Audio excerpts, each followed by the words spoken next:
დღეს ხონდა თავისუფლების მოედნის ყრილობა, სადაც ჩავაბარეთ ანგარიში ჩვენ მხარდამჭერებს, წევრებს, თანამოაზრეებს, ვისაუბრეთ იმაზე, როგორ პოლიტიკურ პარტიას შევქმნით, როგორ დავამარცხებთ ქართული ოცნების ავტორიტარიზმს ამ ქვეყანაში და მერე რა უნდა გავაკეთოთ იმისათვის, რომ შევქმნათ ისეთი საქართველო, სადაც ასეთი უბედურება არასდროს აღარ დაბრუნდება.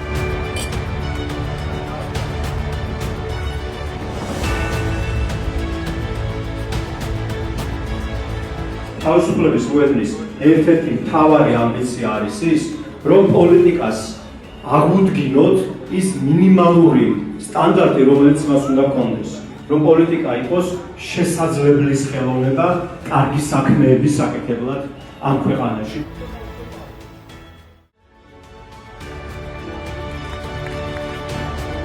დღეს თავისუფლების მოედანი ბევრად უფრო ძლიერი პოლიტიკური ორგანიზაციაა, ვიდრე ის იყო რამდენიმე თვის წინ. კიდევ უფრო მეც ვიშრობებთ, კიდევ უფრო მაგრა ვიბრძოლებთ და იმ საქმეს, რა პირობაც დავდეთ დღეს ამ ყრილობაზე, აუცილებლად მივიყვანთ ბოლომდე.